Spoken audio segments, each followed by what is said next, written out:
नमस्कार साथियों, स्वागत है आपका हमारे YouTube चैनल पर। तो आज काफ़ी दिनों के बाद हम एक नया वीडियो लेकर आए हैं और इसमें हम चर्चा करेंगे उत्तराखंड की जलवायु की, यानी कि क्लाइमेटिक कंडीशंस की उत्तराखंड की। लेकिन इससे पहले कि हम उत्तराखंड के क्लाइमेट को समझने का प्रयास करें, हमारे लिए ये ज़्यादा जानना ज़रूरी है कि क्लाइमेट अपने आप में कौन सी फिनोमेना है। तो थोड़ा सा बैकग्राउंड क्लाइमेट का ले लेंगे और देखने की कोशिश करेंगे कि वर्ल्ड लेवल पर क्लाइमेट किस तरीके से डिस्ट्रीब्यूट है, फिर सीधे पहुँचेंगे हम उत्तराखंड में। ठीक है, तो सबसे पहले तो हम देख लेते हैं कि व्हाट इज़ क्लाइमेट। क्लाइमेट अपने आप में क्या चीज़ है। Climate is a long term weather pattern, यानी कि किसी निश्चित क्षेत्र में लंबे समय तक जो मौसमी दशाएं मौजूद हैं, ठीक, और उस पीरियड को रखा गया है 30 से 32 साल तक के लिए। तो वहाँ पर जिस खास किस्म की जो मौसमी दशाएं पाई जाती हैं, तो वो उस जगह की जलवायु को दर्शाता है। यही इसकी इंटरनेशनल डेफिनेशन है कि व्हाट इज़ क्लाइमेट। जाहिर सी बात है कि अर्थ का स्ट्रक्चर कुछ इस तरीके से है कि सभी जगह की जलवायु एक जैसी नहीं हो सकती।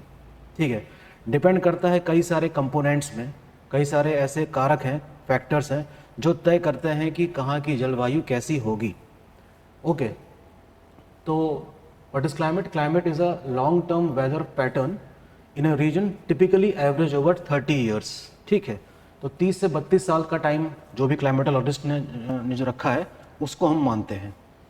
कौन कौन से कंपोनेंट्स हैं? इनको हम मीटियोरोलॉजिकल वेरिएबल्स के नाम से भी जानते हैं, जो किसी स्थान की जलवायु को प्रभावित करते हैं।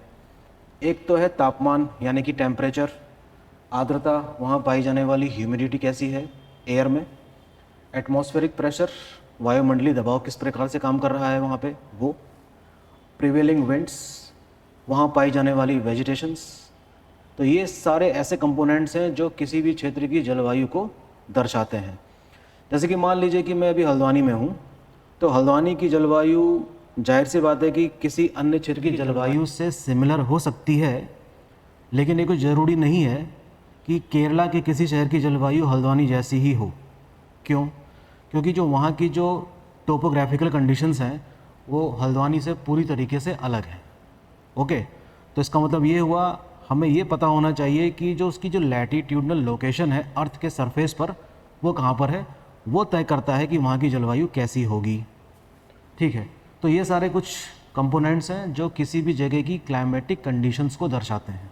ओके, थोड़ा और समझने का प्रयास करते हैं दूसरे उसमें। ये देखिए, climate of a location is affected by it's latitude, यानी कि अक्षांश, लॉन्गिट्यूड यानी कि देशांतर, टेरेन, यहाँ की वहाँ की जो टोपोग्राफी है वो कैसी है, एल्टीट्यूड, उसकी ऊंचाई कितनी है समुद्र सतह से वो, और समुद्र से उसकी दूरी कितनी है, और भी ऐसे कई सारे कारक हैं जो तय करते हैं कि कहाँ की जलवायु कैसी होगी।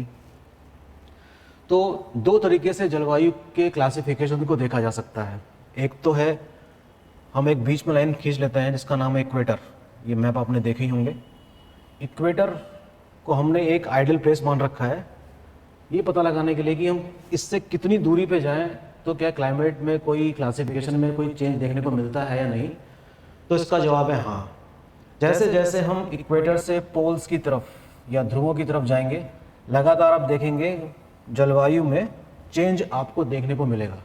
मैं जलवायु परिवर्तन की बात नहीं कर रहा हूँ, मैं क्लाइमेट चेंज की बात नहीं कर रहा हूँ, वो अलग फिनोमेना है, उसके बारे में भी हम थोड़ा सा डिस्कशन कर लेंगे।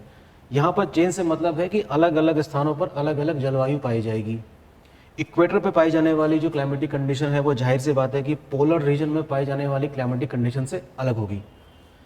इसका मतलब ये हुआ कि जिस तरीके से हम क्लासिफिकेशन इस वर्ल्ड मैप में देख रहे हैं, इसको हम कहते हैं latitudinal extension of the climate, यानी कि ये जो चेंज हमको देखने को मिल रहा है ये अक्षांश के बदलने के कारण देखने को मिल रहा है। Okay, very important.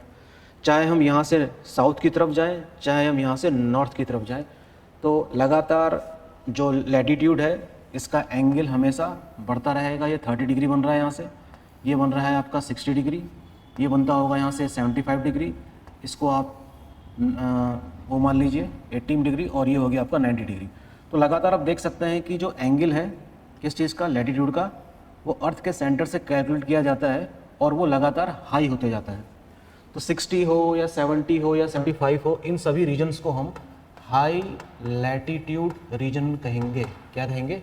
उच्च अक्षांशीय क्षेत्र।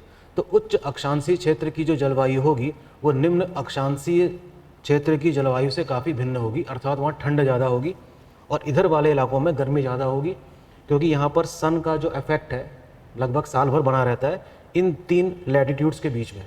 ठीक है, तो ये भी एक इम्पॉर्टेंट फिनोमेना है ज्योग्राफी में जो आपको पढ़नी होगी। फिलहाल ये जिक्र इसलिए ज़रूरी था क्योंकि उत्तराखंड की जलवायु को समझने से पहले ये बैकग्राउंड हमको क्लियर होना चाहिए। तो ये जो हमने समझा अभी, ये तो था आपका लैटिट्यूडनल एक्सटेंशन। अब मैंने बना लिया है एक पहाड़ जिसकी हमने ऊंचाई रखी है मान लीजिए 4800। उत्तराखंड अपने आप में एक हिमालयन स्टेट है, तो जाहिर सी बात है कि यहाँ पर हमें लगभग सभी प्रकार की रेंज ऑफ क्लाइमेट देखने को मिलेगी ऊंचाई बढ़ने के साथ साथ।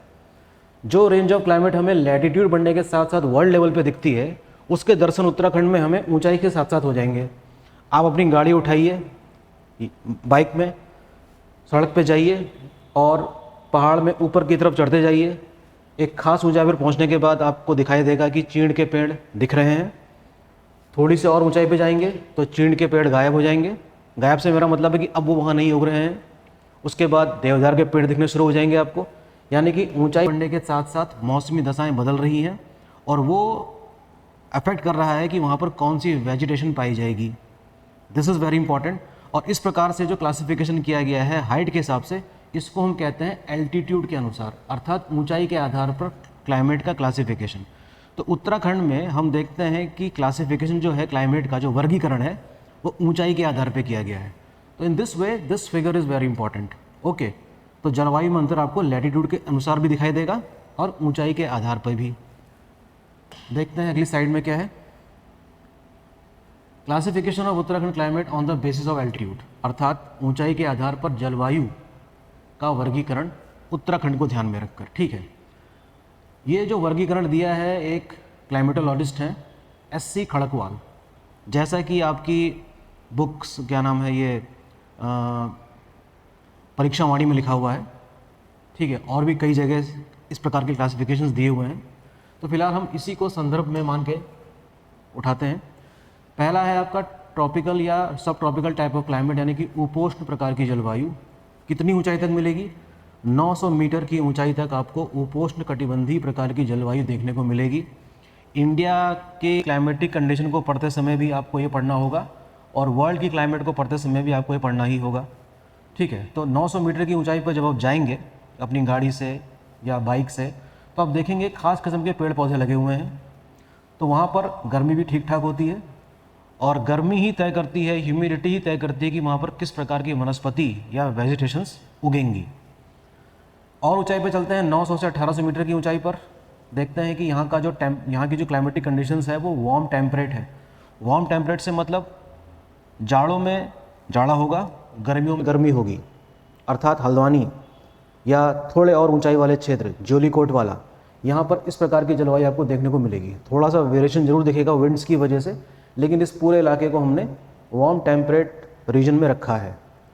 तीसरा है कोल्ड टेम्परेट, नैनीताल को मान लेते हैं, अर्थात जाड़ों में नैनीताल में काफ़ी ज़्यादा ठंड होगी और गर्मियों में अच्छी ठंड होगी, पंखे की आवश्यकता नहीं है वहाँ पर रात में।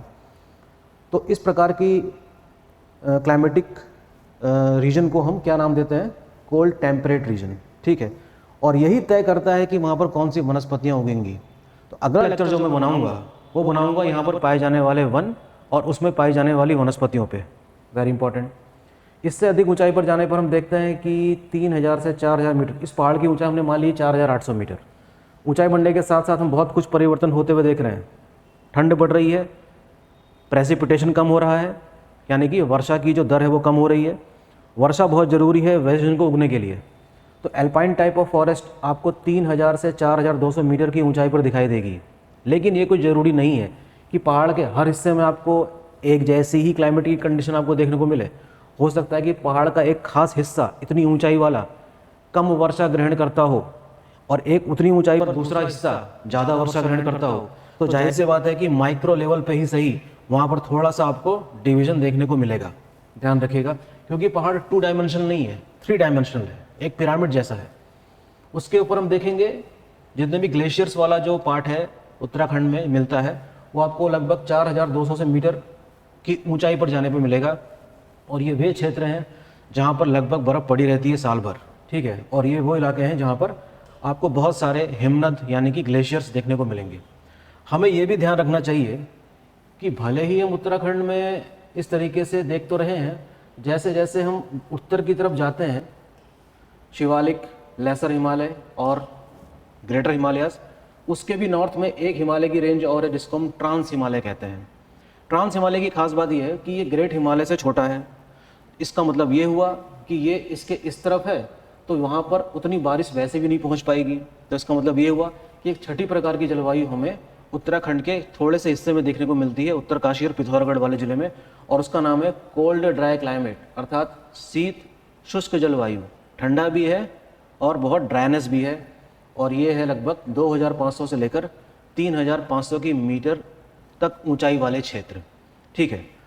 तो हमने संक्षेप में ये समझने की कोशिश करी है कि उत्तराखंड की जलवायु किस प्रकार की है। आप लोग कोशिश ये करेगा कि क्या हमारे इस लेक्चर में यहाँ से कोई क्वेश्चन बन सकते हैं, तो 100% 2 से 3 क्वेश्चन बनने की संभावना इस वाले टॉपिक से हमेशा रहती है। तो ध्यान दीजिएगा और हमारे अगले लेक्चर का वेट करिए, जिसमें मैं बनाऊँगा फॉरेस्ट के classification on the basis of altitude. Uttarakhand में कौन कौन सी वनस्पतियाँ पाई जाती हैं, क्या उसकी इंपॉर्टेंस है और क्या उसकी कॉमर्शियल इंपॉर्टेंस भी है। Okay, till then all the best, thank you.